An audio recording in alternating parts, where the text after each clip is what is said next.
Good morning, advisors. How are you this morning? Wonderful and fabulous, Kate and Sam in the morning for your advisor training series. You gotta love that. I know you're all giggling just a little bit. You gotta love that. Well, we're so glad to have you with us this morning. I do want to touch base on a couple of things, especially with next week coming. There won't be any S5U training next week Right, it's on because of Thanksgiving Day. Thanksgiving Day. And I hope all of you have kind of been preparing for next week. I would like you to, sit in some chairs and kind of bring your elbows in. And then I'd like you to do your forklifts, whether you're right-handed or left-handed, just to get yourself prepared for next week. You know what I mean? So I'd hate to have some of you falter. And let's remember if you're getting together with family that it will be probably close quarters. So, best behavior and politeness is always a good thing to remember. So those are just kind of some pointers this morning. And I'm getting a couple of smiles and laughs out of Kate. So hopefully you guys are laughing on the other end as well.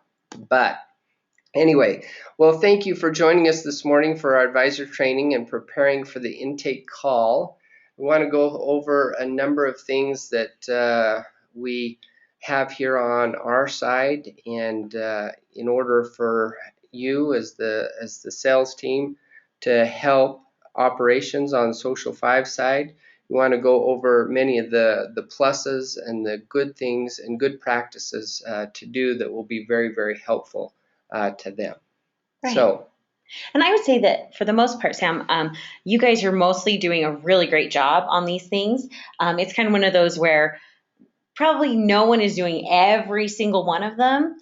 So it's just kind of a good little checklist to follow. But for the most part, you guys are doing a really good job. There's just always room to tighten up the process and make it a little bit better. So please take this as an opportunity to take some new ideas for things that you maybe aren't doing or ways that you can lend a hand or whatever. So Sam's got a fun announcement here. yeah, so we have a new team member on Social 5 side. She is one of our account managers here in operation and helping with the intake calls. And so we want to extend a really great, wonderful welcome. I couldn't find the word there for a minute. Imagine a sales guy not having words is pretty pathetic. But anyway, Vanessa has joined us, and she is completely phenomenal. She has taken Brandon Stoddard's place as an account manager. Brandon has left Social 5 for other opportunities. We're sad to see him go, but we are so glad that Vanessa is with us. And so just a couple of fun facts about Vanessa, and that is she is originally from California, but now she lives in Magna, Utah. So she's here close by. She's currently studying at a local college here called Salt Lake Community College. And she, believe it or not, used to be she's done 4 years of customer service. She loves to read, and her customer background is very strong. So she's been in sales and also customer service. So great experience, great set of tools and things that she brings to the table for us as well, and many of you will meet her and be on intake calls as your clients come on board as well. So yeah, she's already doing quite a few intake calls and is doing a great job so far. So if you hear that new voice on the call, that's Vanessa. That's right. So you probably wonder about the intake calls and where you send the forms and things like that. Let me briefly talk about the agreements really quickly before we kind of jump into the intake call. And that is when you go to the agreements, when you go to the Dropbox, there are now only about 3 different agreements in there. You have the Savvy agreement, you have the Zen agreement, and you have what's called the US agreement form. The US agreement form is for those opportunities that you have to bundle packages. So if you're bundling, say for example, a directory services, or you're doing some audience building packages as well, I would like you to use that US agreement form. That has 3 different places for you to enter pricing, and then it has also sheets connected to it that are our pricing sheet, the Social5 pricing sheets for all the packages that we have. So the client is not confused. The client knows exactly what they're getting. Okay, we need to have that in place. Then when you're doing the social agreements, just go ahead and use the Savvy and Zen and use those agreements for that. If you have a starter package by chance, go ahead and use the US agreement as well. Okay, that said, let's just jump into kind of how that scheduling intake works. So once that form is filled out, and please, if you can, please type the agreement form. Please enter in the information typed On your computer. on the computer and not handwrite it. If you are going to handwrite it and you come up with that scenario, please do it as legibly and take time. Don't be a doctor. I mean, I know many of you are brilliant out there, but let's, just take our time, and kind of that grade school where the teacher would tell you to go slowly.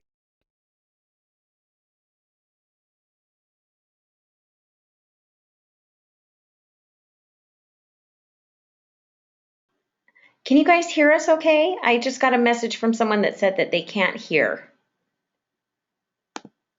Let me see a show of hands if you can hear all right. Okay, awesome. So I'm not sure what's going on there. It might be that if you can't hear your audio, your web connection might be a little slow. That's the big problem with this software that we use from GoToMeeting, is that it does require kind of a speedy internet connection. So if you can't hear and you're missing something, feel free to ask us to repeat ourselves, or you can go back and watch the recording that Sam's going to post later.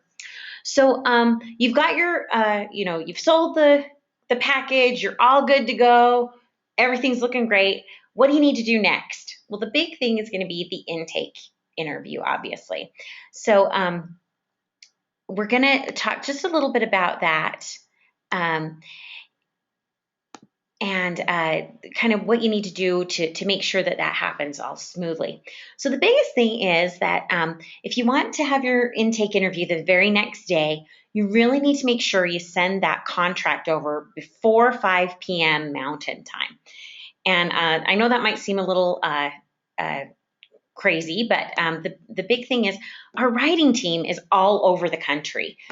So if you send something into us at 7 p.m., that means we're calling a writer at home at 9 p.m. Eastern time if they're the person who needs to be on the call. Say for real estate or something, Kara, our real estate writer, lives in New York. And so we don't want to be bothering her in the middle of the night and asking if she can hop on that intake call first thing the next morning. So that's part of why, is that it's just, it's hard to get in touch with people kind of after work hours and make sure that they're available to show up at that intake tomorrow.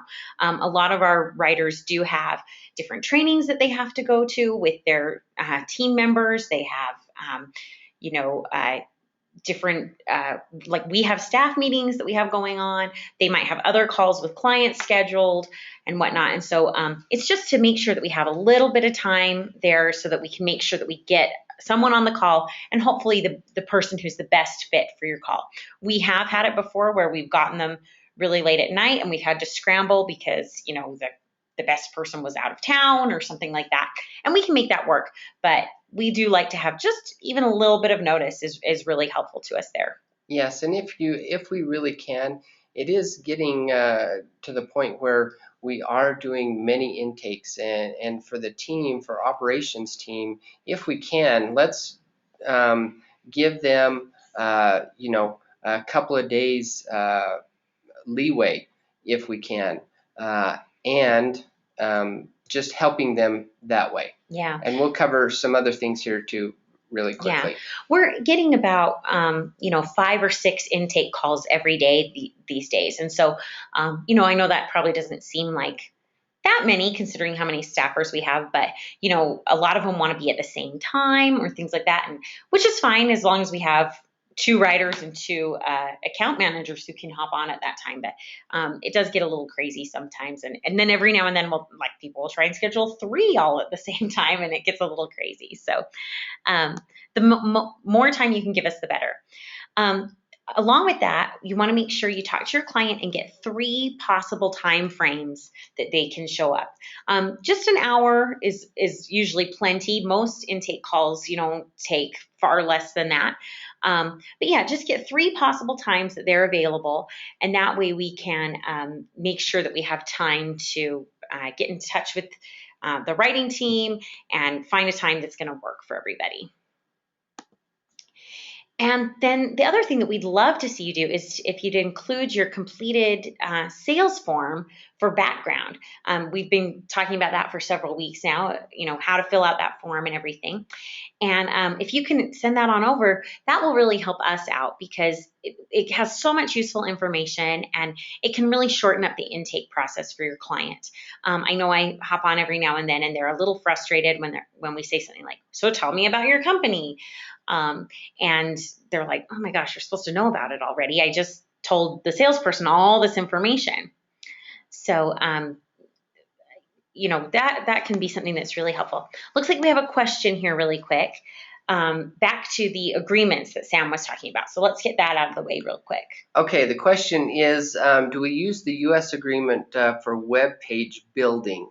The answer to that one is yes, we can. We can put that on there. The web page building is a separate piece, and that has its own, its own rate card. So if you have that web presence or something like that, shoot me an email, and I'll give you something for that specific intake. Okay. All right. So now you've got the intake scheduled. The operations team has said, okay, it's at this specific time. It's going to be this place. So here's some of the things. What kind of stuff does the intake team need from you to get started? So basically, we'll take whatever you've got. Anything that helps us get some information about the client is going to be helpful to us. So we're talking things like a website. I would say that's probably the number one thing that we need. And we want to make sure that it's the correct website. I have hopped on intake calls before where the salesperson found, an executive plumbing website, and it was for executive plumbing in New Jersey, and we were talking to executive plumbing in Michigan. So, especially things like that have a common name or anything like that, really make sure that it's the correct website and that we have that correct information. Because that's going to be really key for us as we go through and start the intake interview. That's going to give us the bulk of the information that we're receiving. The other thing we'd love to have is links to all their social channels. If you could let us check out what they're doing on Facebook or Twitter or LinkedIn already, that's really helpful because then we can look at it and see kind of what they seem to be liking and what's working and what isn't. And that way we can, make suggestions on what to throw out and what to keep as we do the intake process.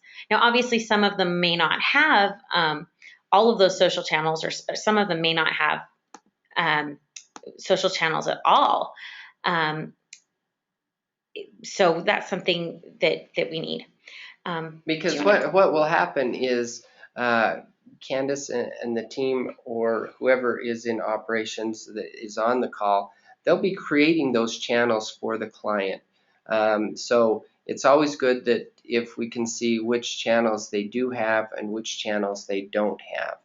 So when you attach the agreement, the signed agreement, and you send that to operations, something that is really, really helpful and really nice is just to put even some little background about that company. Yeah. And put kind of some nice notes that way so that we can use that.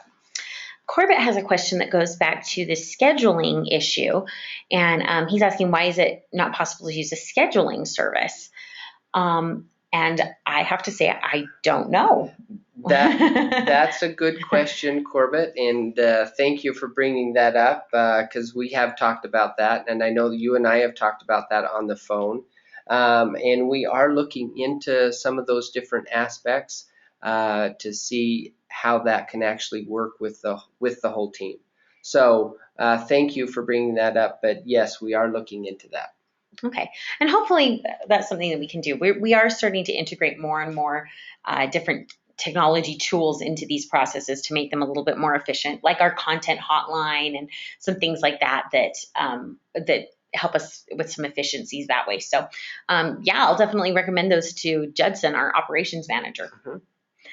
All right. Other things that can help on the intake interview, if you have any like news articles or background, if they've done something recently that was a big deal, please let us know. Like if there's something newsworthy that they really are going to be wanting to talk about, or that they're going to really be wanting to hit hard in their content, that's good for us to know if they've got a special announcement or something like that. So anything like that you have, again, always wonderful. We'll do some searching on our own and everything too, but again, we don't want to run into the problem of the wrong company or whatever. So if you have some information like that, that's super wonderful. And then the last thing is the client contact information. We often get on these intake calls and realize that, all we have is the salesperson's contact info. And so if something goes wrong and you're not there on the intake call and the client doesn't call in or whatever, we are having a problem because then we can't get in touch with them. So that's one thing that we'd really highly recommend. Making sure that that it's legible, like Sam said, we really need that contact information for the client so that we know how to get in touch with them if needed. All right. So that's a kind of just a short list of the things that we could use from you. Again, as obviously you're probably not going to have all of them every single time, but as much as you can give us is going to be great. All right, so this is kind of a little checklist that we put together for the things that your client is going to need. And this is actually one of the areas where the intake process tends to get held up the most, I think, is that the client just isn't quite prepared for what they're going to need. So number one is the call-in number for the intake. And this happens constantly. I would say at least once a week, I'm on an intake interview where we're sitting around and we're waiting for the client to come, and then we end up calling them and they go, oh, I didn't realize I was supposed to call in, or I lost the number, I didn't have it because it came through Google or something like that, right? So make sure that they have that call-in number and that they understand that they need to call in versus us calling them. Did you have something you wanted to add there, Sam? I was just going to add, and please help them to remember to look for the email and just remind them that an email is coming, and that in the email it will have the phone number or the conference number for everybody, because help them realize there is a team of people coming together and they want to be on the conference line. That conference line and the conference number will be located in the location on the calendar invite. And if they have that put into their calendar, it's very easy because all they have to do is click that number and it dials it automatically if they're doing it from their phone and everything like that. So it should update their calendar. Yeah, so that's a big one, just to make sure that they know that phone number and that they know that they need to call in. The next thing that we run into a lot of trouble with is that people don't know the usernames and passwords for their social accounts. So the ops team is going to be trying to make connections to their page. And, a lot of times we get folks on there who are like, oh, well, My secretary was the one who set up this page, and she hasn't worked here for 2 years, so I don't know what the password is, or something along those lines, right? And that's really frustrating because then we can't get them connected as quickly, and it just adds another layer to that process. So make sure that they understand that they need those usernames and passwords. If they don't have them and they don't know how to get them, we can help them with that. But just it's going to help them a lot. Another thing we run into a lot is Corbett and Candace and I were joking about this the other day, that a lot of our clients come on and then they realize that they're going to have to give us their password, and they're really embarrassed about what their password is. And they don't want to tell us what their password is or whatever. So sometimes it's something racy. Let's just put it that way. So yeah. If it's something embarrassing or whatever, I know we tease Victoria out here on the content team all the time because her password was Victoria loves Edward Cullen from the Twilight books, and she's adorable. I love Victoria, but so she was joking. She thinks it's funny too that this was her password, but she's like, yeah, I would be embarrassed to give that to anybody. So and now Kate's just given her password to everybody. Well, she's changed it now. It's not that anymore, but she was like, yeah, I understand why these people are embarrassed. I wouldn't want to tell anyone that was my password, so so make sure they understand that they're going to have to share that with us so that if they want to change it, they can. Another thing is any logos or graphics that they want to use.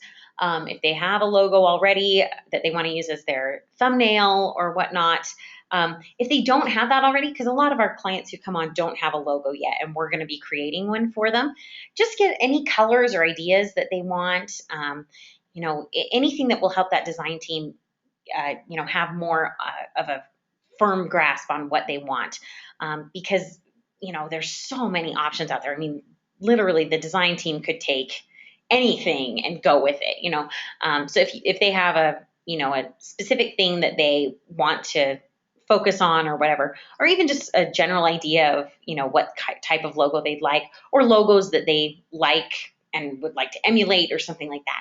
Anything like that can really help. And again, that's one of those things that a lot of people don't realize that they need to have.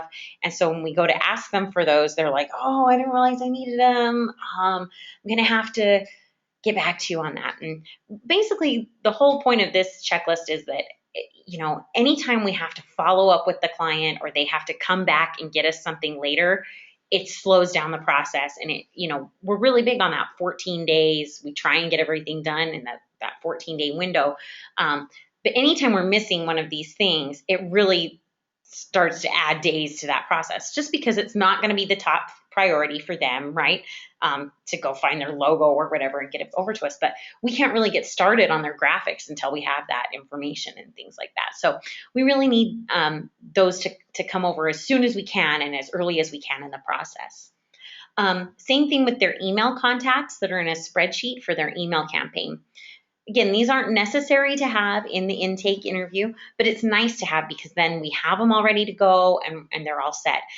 We have a lot of clients who come on and they don't have that email ready right away, and then they don't get it to us for a few months, and then they've missed out on a really great marketing opportunity. And we've got a question here. Is there a printed out checklist we can use for this process? And we could certainly make one. That's no problem. Yes, but also, as you realize, on the agreement form itself, it does give a checklist for the customer, so they can go through that checklist, and it's right there located on the agreement. So if you can, just review that with them so that they know actually to just look there for the checklist. It's kind of one of those things where, it's already there, but they kind of just sign on the dotted line and don't really read what they've signed or whatever. So, just double checking with them and kind of making sure they understand what they're getting into is really helpful. The last thing we need is the credit card or payment information. And most of our clients, unless they have some other weird arrangement going on, have, credit card information. So just make sure they have that handy and that they're not, again, it's one of those things where we've been like, oh, well, I have to run over and ask the office manager, I don't have that right here. And it just adds time to that intake call and, makes the client frustrated. And it also wastes the time of the folks on the call. So, just if they can have that stuff all ready to go, that makes it a lot smoother.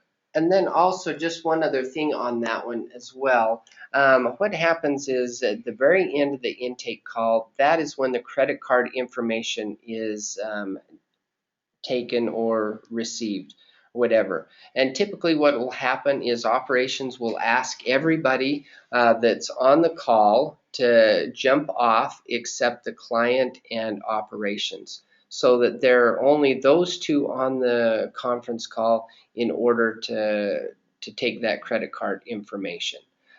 We try and keep it very personalized that way. So just so that you're aware of that. That's more of an FYI than anything else. Many of you have kind of gone through that process and know that, but just want to state it again, kind of to help. The other thing I'd add to that is that our system doesn't store credit card information. We have no way to, and like once we've processed it and everything, it's stored through an offsite payment processing management company. And so we don't have access to their credit card information or anything like that. So they're very protected. It's very protected. And we double check Candace's desk drawers all the time to make sure she's not writing down. I'm just kidding. Funny. No, I'm just teasing. All right. So, all right. We've got a couple of quick questions here. Do you provide monthly invoicing if needed? We can do that if the client requests that. There is a service charge to do that if we're doing invoicing. If they're not paying by credit card, then there is a processing fee that is charged. And just let me know on that, and then I can give that information to you. Yeah. And part of the reason we do that is because sometimes if we're invoicing people, they don't always pay right away. And so, we'll have clients who are on that invoicing process where, we've invoiced them for 1 month and then they haven't paid their bill and we send them another invoice, and we sometimes end up having to suspend service or whatever for those folks because they haven't paid. And so that's why we really prefer to go with the credit card option, just because it's so much easier. It gets taken out either every month, or if they've paid up front for the year, it's taken care of and there's no worries that way. And then also remember one other aspect about payment, because I've had this question a number of times, and I get this question from clients as well when they come on. And sometimes in the selling process, this is actually a good thing as well when you get to the packages and you talk about pricing and everything else. Remind them that the setup fee is charged first, and then typically what will happen is 14 days later, or when their services are up and running, that's when the monthly fee is charged. So their credit card will be hit on for the initial setup. That's when that portion after the strategy session of content is done. That's when the setup fee is charged, and then the monthly fee is charged typically 14 days after. Mm-hmm. And then John has a great question here. How do we know you're not listening from around the corner to get that credit card information? Well, John, you know me. Let's just put it that way. No, it's just it is safe. It is good. So. Is there any plan to digitize the forms or move the sign-up process online? Yes, we are looking at that one, and thank you, Corbett, because I know this is what you would like as well, and we realize the challenges, really we do, of sending these forms and then getting the customer to sign them, scan them, send them back. A little time consuming that way. And so we are working on those. Some of the challenges that we've had is just some of the services and things that we've looked into are fairly expensive, and especially to have all our licensees to have an account. But we're still looking at that and going over some of those things as well. All right. And John wants to clarify that his comment about the listening from around the corner was entirely sarcastic. I think we knew, John, but yes, but thanks for clarifying anyway. Yeah. So when a client's credit card is declined, how do you handle that? And that is an interesting question because what'll happen is we'll wait typically for a few days. Then our authorized.net will try it a few times, and then we get notice that it is being declined. And then typically somebody from operations will reach out to the client to make sure the credit card wasn't changed. And that's really how we always approach it is, hey, was did something happen with your credit card, or did you change credit cards? We just need to update your information. All right. So moving on, during the intake, kind of what we want you guys to do, your main job once you get on the call is to introduce the Social 5 team. You just want a quick introduction and everything. And then all you need to do is step back and let the team take over. This is you during the intake call. You mostly just sit back and listen. Yes, and the reason why we want you on the intake call is we want you, if there are anything that arises or questions about packages and actually what the client was sold. Those are the only times that we want you to actually jump in on the call to clarify. Then clarify, solidify that, and then again jump back out and let operations and content team take the call and do that. This is really the process of the whole intake call is really an introduction to the Social 5 team.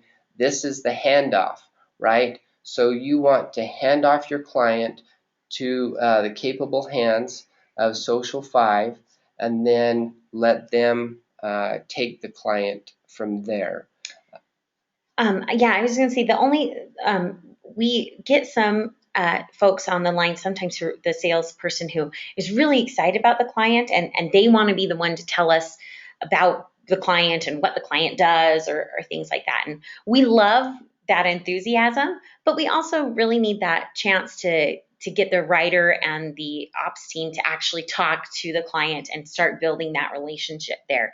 Because it's great that they have a relationship with you, but we want them to have a relationship with our team too. And so, as much as we love hearing you tell us about what the client does, we really want to hear from them too. Because obviously, no matter how much you know about their business, you're not going to know quite as much as they do. And they might mention things that are important to them that you didn't understand or things like that. So, as tempting as that is to act as sort of a go-between sometimes, we really need that opportunity to really talk to the client ourselves and get to know them a little bit.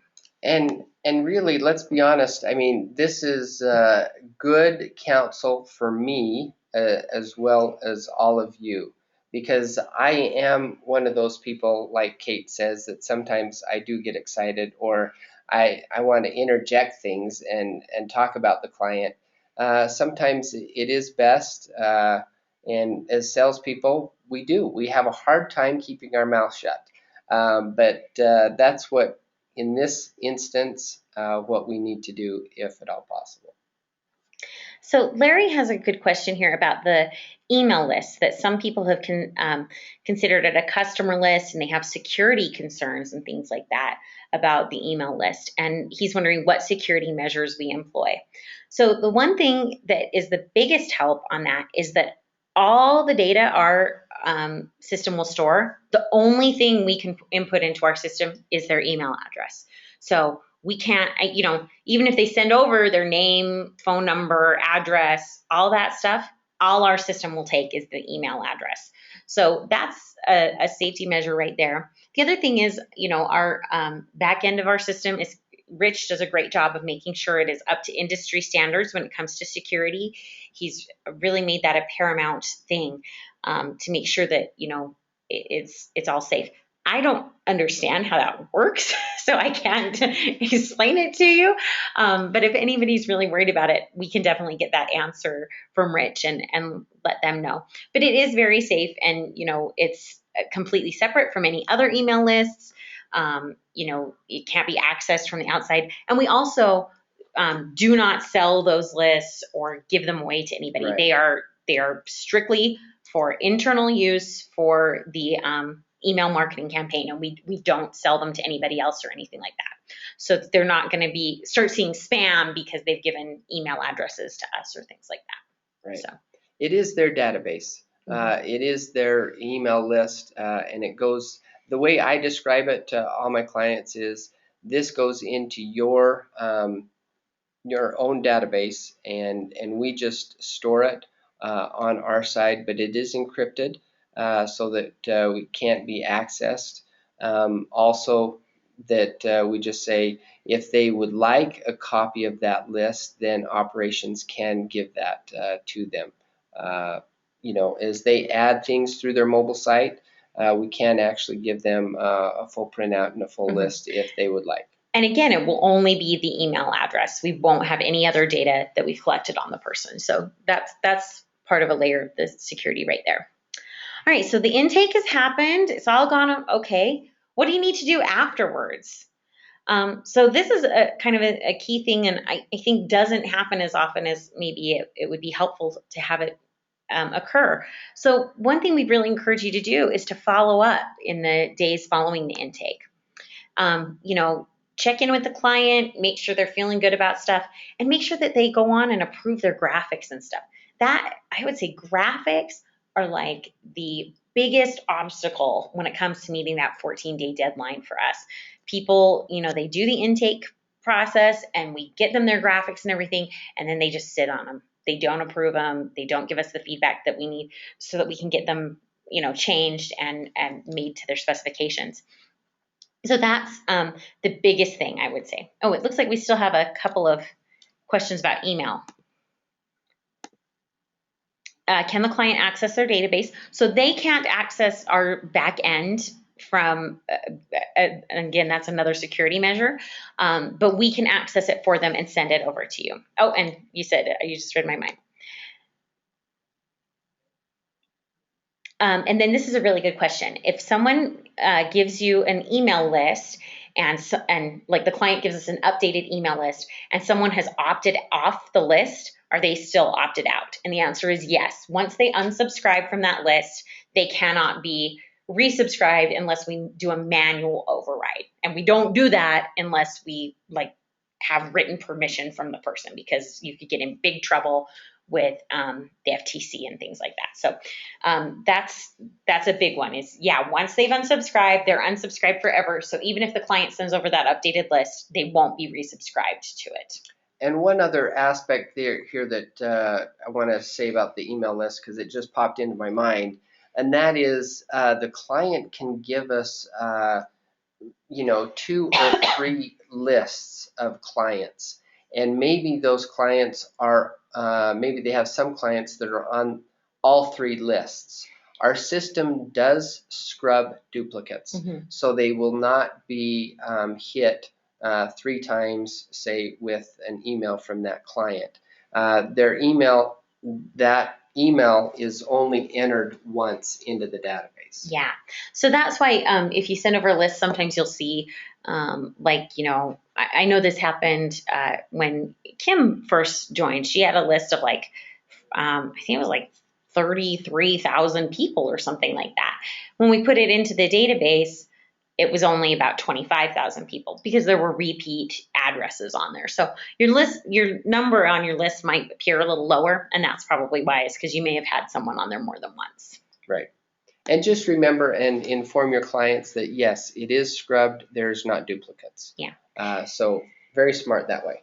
And again, back onto email, when you're doing this follow-up, see whether they're doing the email blast and if we have their list. Again, so many people sign up for the email service and they're all excited about it, and then they don't ever send us a list to send emails to. And then they're like, why aren't I getting these emails? And I'm like, well, because there's no one to receive them.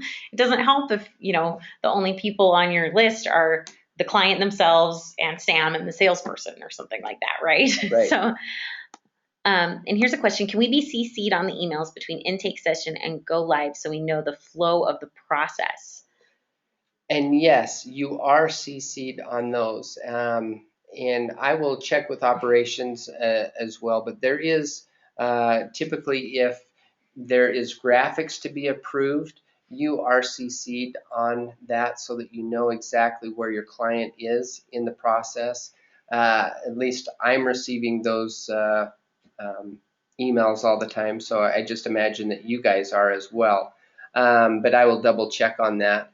But I know for a fact when they go live and there's a congratulations that they have gone live, you do get CC'd on that and copied so that you do know that your client has gone live.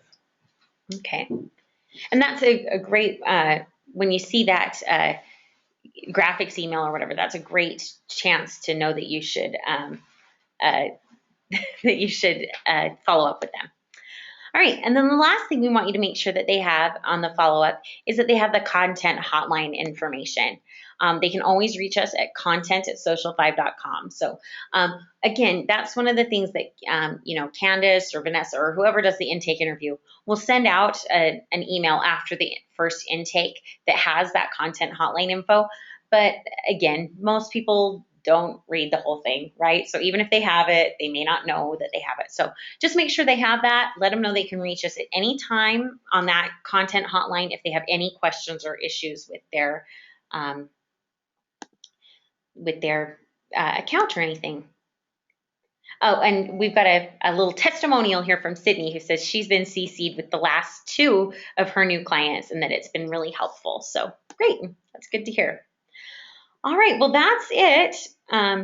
If any of you guys want, we will open it up for questions here. Does anybody have anything they, email the agreement to Candace and Vanessa, anyone else? No, at this time, let's just keep it going to those 2 because they will see that and we'll get that scheduled.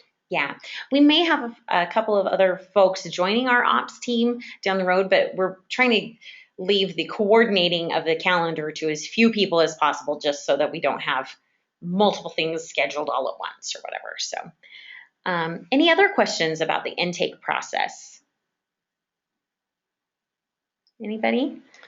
Again, I want to say for the most part, you guys are doing a really great job. And, Yes. Again, these are just things that will help, like the little checklist of stuff your client needs to bring to the intake interview. Things like that, we're certainly fine if they don't have it all and we'll make it work. But it just speeds things up a little bit and makes the intake process go a little bit faster. Our goal is to, get these intake interviews to only take, maybe half an hour or so. And sometimes they stretch on a lot longer than that. We've been on ones that are an hour and a half, or things like that. So try and set that expectation for your client. That hey, as long as you've got all this information and you're willing to just talk for a few minutes about your content, this will be quick and easy and won't take up a giant chunk of their day. Right. And then just one last thing too on the agreements on the forms as well. Something else that just came to mind for me. Many times when you guys are sending in some of the agreements, we want to make sure that the pricing is clear. Whether or not you have additional things that have been added, we want to make sure that that pricing is designated on that agreement wherever the client is signing, so that they see exactly the price that it's going to be, even if you're adding channels or if you're adding mobile sites or if you're adding any of those different packages that is just different than the standard Savvy or Zen. Mhm. We want to make sure that we're getting some good information on the sheets and that the sheets are clear as far as pricing. Because the last thing you want to do as a salesperson is have to go back to the client with some revisions or additional pricing. We want to make sure that they know exactly what the pricing is. So during the intake process, we're not doing what we call reselling. That's not the purpose of the intake process. At the intake process, we want to make sure that they are sold, they know exactly what they have before they come to that intake call. That will help streamline everything in the process. If that is not clear, or if there is questions about that, what we'll have to do, because we have so many intakes going on now, we'll have to just say, well, we'll step off and we'll have your salesperson get back in touch with you and clarify that, and then we'll have to reschedule the intake call. Yeah. And so you don't want to do that. So I just advise you that let's make it as clear as we possibly can to the client of what they're going to be charged and what their fees are going to be. And I would add to that, this hasn't been an issue lately, but it used to happen sometimes where we would get folks on the intake call and they would say, oh, well, I'm not ready to buy anything. So, and I haven't had that happen for a while, but please make sure that your client, that's why we're so big on that. We have to have that agreement and everything, right? Because we used to say, oh, well, I'll get the agreement over to you soon. Just go ahead and schedule the intake call. And we'd all get on the intake call and they'd be like, well, yeah. And they weren't sold yet, right? So please make sure that your client is actually sold and that they know what they're buying, and don't make this another sales call or whatever, because the intake folks are not salespeople. So we're not going to do any good at helping you close that deal. I don't think we'll try, but we don't. That's not our specialty. So, make sure that deal is closed and that they really are ready to come on board when you send over that paperwork. Yes. We had another great question. They said, if a client is paying for a full year, when is that charged? So again, what will happen is the setup is charged up front, and then that yearly price will be charged once they go live. Remember, the yearly charge is a discounted rate for the monthly term or for the full year package. That does not include the setup price. And the full year thing is really nice too. I know Rob and I were just talking about this the other day, that the thing that's great about that is that then, like, they're committed, they get a discount, but they're not going to just try and quit after 3 months or something like that. And that's really something that we want them to have in mind, is that this is a long-term strategy. It's not like you can sign up for a month and then suddenly you'll get a ton of business and you can just quit, right?